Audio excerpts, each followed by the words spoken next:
out there, thanks so much for tuning into this episode of Coda Country Chats. Today, I have another Aussie on the show. We love to hear from our friends down under. This is Josh Setterfield. How are you today, Josh? Hello, I'm good. I'm exhausted. Everyone always says, "How are you?" And everyone's like, "Good." I am exhausted. I have been working my butt off. Lots going on here at the moment, which I'm sure we'll talk about very, very soon. But no, I am good. I'm just exhausted.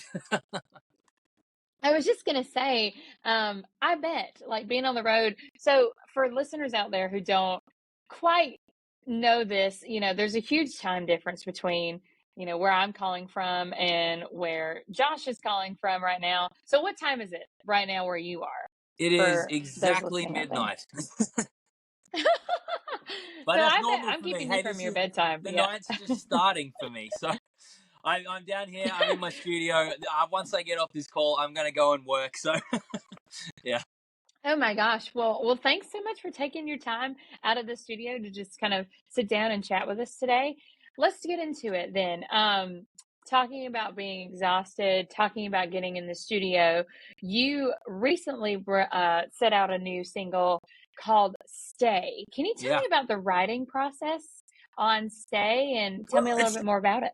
actually, I didn't have a hand in writing this one. So I usually have a Cool. hand in writing majority of things that I do. However, the guy that I write with, Craig Brooks out of Canada, he sometimes will come to me and he's like, "I've got a song that I think would suit you," and I'm like, "I don't want to hear it Hmm. because I didn't write it." And then he shows me, and I go, "Okay, that's incredible." So "Stay" is the kind of song I related to it a lot, and like I said, it takes a lot for me to cut a song. Um, Yeah. and "Stay" is the kind of song that I heard it instantly, and before the lyrics had even started, I was hooked on the song. Um, just the lead riff that he had in there. So obviously, I've made it my own. Yeah. I've changed some lyrics. I've rewrote some parts just to fit kind of what I wanted to do. But this is one song, and it doesn't happen very often that he gave to me and was like, "I think you would do well on this song." So that's kind of how that one came about. But this is the kind of song, like I said, I relate to it a lot, and it kind of hits home for me in the heart. Like I have experienced wanting to stay when I meet that person that I really, have like fallen for, that kind of thing. So it's yeah, that I think that's my answer. Well, okay, so knowing a little bit more about Craig Brooks and him bringing the song to you, when you first brought it to the studio, did you have any, like, I guess, influential ideas as to how you wanted the song to sound, or did you just go in like, let's make this work and see what happens? I kind of attack that in the moment, like Hmm. my producer is also in Canada. His name's Adam Newcomb, and I kind of come to him with Cool. ideas, and I tell him what I kind of have in my mind. But I also like to go, let's bounce ideas and really come up with something, And I feel like this song had a bit more of a classic vibe than like a modern kind of country pop kind of sound. It's still very guitar driven, and it's still very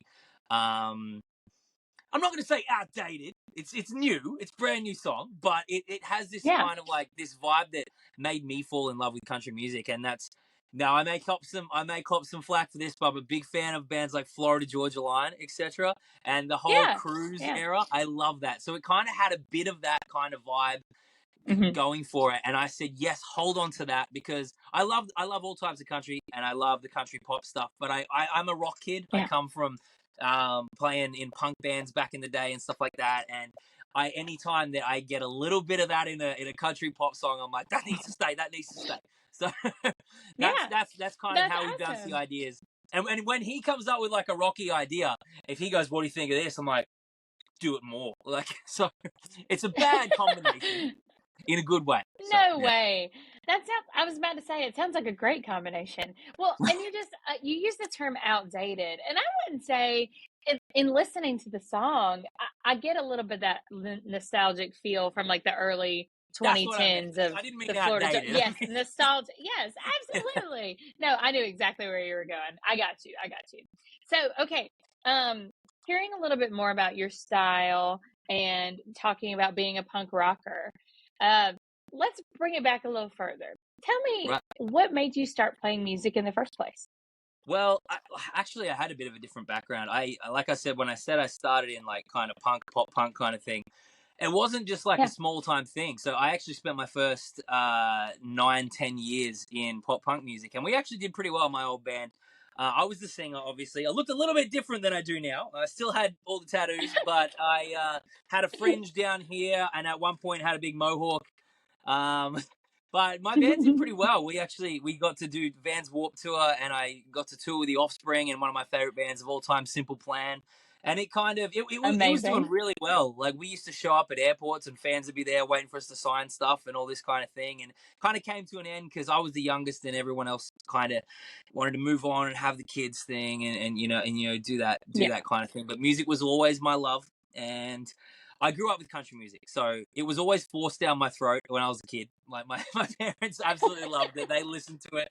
And turns out I did as well, because, when you're a Yeah. teenager, you kind of rebel against what your parents do a little, and you want to do your own Oh, thing, do your own path because you're an edgy teenager, and it's like, you always come full circle, And like I said, I grew up with it, yeah. but it's really funny. Like being a punk, when I was in punk music and stuff like that, being a punk musician, I was always listening to like Keith Urban and stuff, and my band's going like, "What are you doing there?" Like I'm like wearing Keith Urban t-shirts on stage, and they're just like, "I don't know if I like this." Anyway, full circle, it came around when the band broke up. I thought, what do I want to do? And I've always wanted to play country, and I kind of did it as a bit of fun to begin with. I didn't take it too seriously. I just wanted to do something that I loved, because I absolutely love the genre. Like I said, grew up with it. Yeah. And then when this whole Florida Georgia Line thing came around, it actually wasn't too far from what my band was doing, just a bit slower. And I was like, I'm going to Yeah. give it a go. I'm just going to have fun with it. And I put out a demo, and a local radio station here actually picked it up and was like, "Man, this is great. There's nothing like this in Australia. Like, you're like a Thomas Rhett Florida Georgia Line thing." And I've gone, "Oh, people actually like this?" So I gave it a go, and it's going pretty well. That's awesome.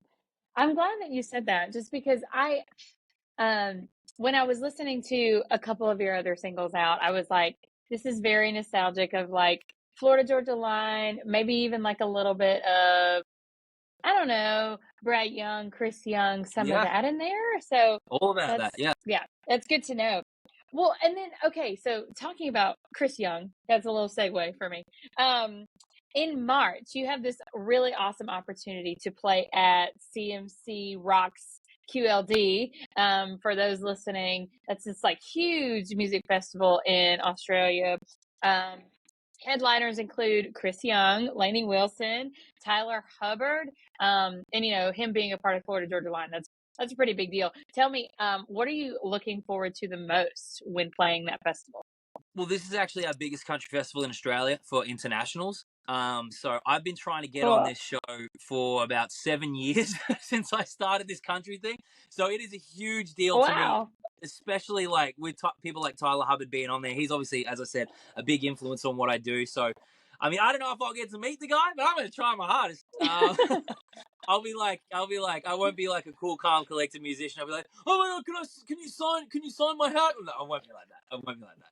But no, I'm A very, very groupie for excited. sure. Yeah. I'm very, very excited to be on this show. I've been, like I said, been trying for a really long time. It's Mhm. probably it's already a career highlight for me just to be announced on it, and I haven't even done it Yeah. yet. But my whole band is so excited. Like we all, this will all be our first time.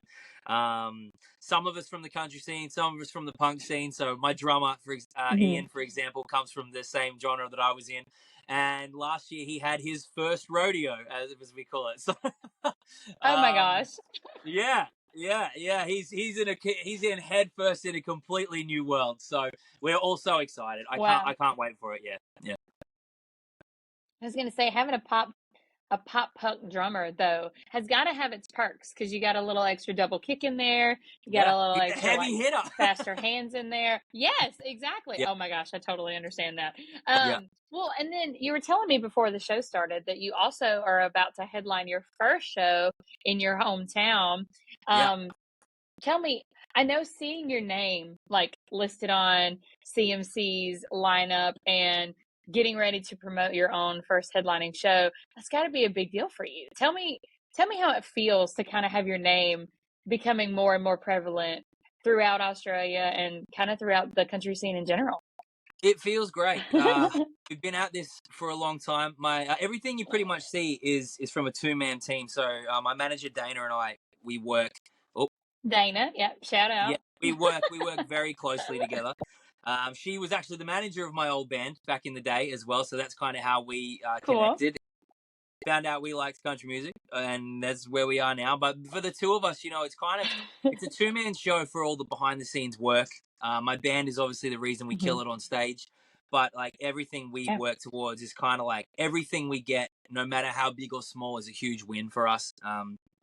We're very, I don't want to say we're humble in that way, because you can't really say that about yourself, but we're pretty grounded in that way, in the way that everything we get is an opportunity, and everything we get is something we're very proud of.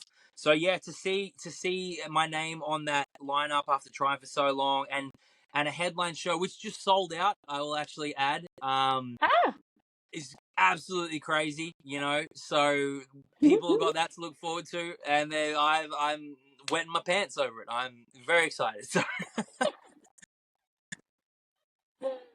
well, a sold out show. Congratulations. Thank you. Okay, talk to me about, as a headliner of a show, talk to me about how that is going to look. Like, what's the day of process look like for you for a headlining show? In what way do you mean? In what way do you mean there? Like, give me a rundown of how the schedule of the day goes. Like, do you have any kind of promo that you have to do with like radio stations or anything like that? Right. Do you show up, you sound check, you know what I mean? Like, how does that all work out? Do you stay late and do lots of merch sales and meet with your fans? Like, tell me about the whole day. It's going to be a big day, because we are very DIY in what we do. We obviously have people coming in, like lighting crews and sound crews and all this kind of thing, but we'll pretty much be on sites from midday until the bar closes. So but no, Wow. I'm the type of artist where I will stay around at the end of the show and meet every single person that wants to say hello, until they pretty much kick me out. We had a festival we played here last year, and I was on a pretty early spot. I was on a day spot, but after the show, I was signing for, I think, over 3 hours before they cut the line, and they said, right, no more people, because we need everyone else to do a signing. And it's I'm that type of 3 person, hours. like, Wow. yeah, I didn't even realize it was that long. I love it. I love meeting people who love what I do. And because they love what I do, I love what they do, because they're supporting. I've been that person in the crowd, and I've been that person that wants to meet the musician that's on the stage, and they just want to say hello. And some people, they don't even say anything. They're like, can I just get a photo? I'm like, of course you can. Some people want to have a 10-minute conversation. Obviously, we can't have a 10-minute conversation, or I'd be there for 5 hours. But Right, I'm all about exactly. it. I'm all about it. I've been on the other side of the barrier, and I know what it's like. I have my own heroes and stuff like that, so I don't ever really want to take that for granted, that people really appreciate what I do. I understand it, so yeah. It sounds like you have a really awesome fan base that just wants even more of your time and even more of your artistry. That's incredible to hear, though. So tell me, okay, what do you think is the 5-year plan for Josh Setterfield? Oh, like, if you could pinpoint it and kind of say, this is what I want 5 years from now, or this is the along the 5 question years that down the my road. manager Dana asks me, and I never have the answer. I'm a very look. I do have a plan. I not so much a plan. I have goals, but I'm a very much live in the moment person, and I like to take in what I have at the moment, So like right now, my whole world just revolves around this show coming up, and doing the best we can absolutely do. Obviously, I have goals. I would love to be touring over there a lot more, which obviously we have done in 2023. I would love to be over there way more. Kind of just doing what I'm doing, but on a larger scale, like I'm really, really happy with where I am and where I'm going. I just want it to keep leveling up each time we do something. I'd say that's my answer for that. Well, and that kind of makes sense, because there are times when you don't really know what the opportunities are going to Yeah, totally. bring itself to you, and I mean, it's kind of great that you just accept things as they come to you and grab the bull by the horns, as we say. Um, so yeah, very cool. I actually really like that answer because Good. I'm with you. I'm kind of one of those that doesn't, I like to plan as much as I can, but at the same time, like, you never know what's going to Yeah, happen from day to totally. day. And so And it's that's one of those things, an there's awesome countries answer. about it, about like don't miss out on the little things. It's like you got to take it in because, like, I mean, you're never gonna be in this position again, if that makes sense. Like, Oh yeah. it's one of those things. Just appreciate what you got while you got it, because it can change at any time. I could lose this career tomorrow, and this could be the Hmm. best and the biggest I've ever been. So but obviously I'm hoping that does not what happens. But you know what I mean. Appreciate you've got when you've got it. That's such a testament. Like, I love hearing that from you. But it sounds like you have such an amazing fan base, such an amazing career, a great start to 2024. So I can't wait to hear more from you. Listen, before we hop off the episode today, I'd love to know, is there anybody that you'd like to give a shout out to, or anything else that you'd like to promote? You know what? I just want to give a shout out to anyone who actually took the time to listen all the way through, listen to what I had Yeah. to say.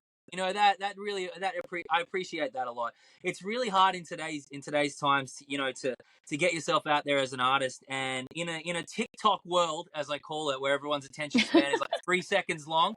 If anyone listens to Yes. this more than Hmm. 3 seconds, I'm stoked. So shout out to the people that made it to the end, and and if you like this, if you stuck around for this long, you might as well check out my stuff. Go listen to it. I was just about to say, go stream Josh Setterfield's music. Could you also let us have your handles so we can find you on social media in this TikTok age, so we can follow along and see what you're doing as well? It is just Josh Setterfield on everything. So / Josh Setterfield. It's on Twitter. It's on YouTube. It's on Facebook. It's on Instagram. Sorry, it's called X now. It's on OnlyFans. No, X, it's yeah. not really on OnlyFans, but it's Not Josh. yet, not yet. Or you can just go to joshsetterfield.com and there's a link to all of them. Easy. I love that. Easy peasy. Wow, that is amazing. Yeah, fans out there, check out Josh Shutterfield if you haven't already. If you're not a fan yet, I'm sure you are after this episode. Josh, you have been an awesome guest. Thank you Very so much. enthusiastic at midnight your time, at 9 a.m. my time. So, I'm just getting yes, started. I I'll be hope up to till meet 5. you. Oh my gosh. Wow. I was just going to say, I hope that we get the chance to meet in person one day, because I'd love to get to experience your zest for life in person. I've really enjoyed getting to talk with you. Thank you so much for having me. It honestly means a lot. Thanks for taking the time. Of Thank you. course. Country music fans, thanks for tuning into this episode of Coda Country Chats. Have a great day.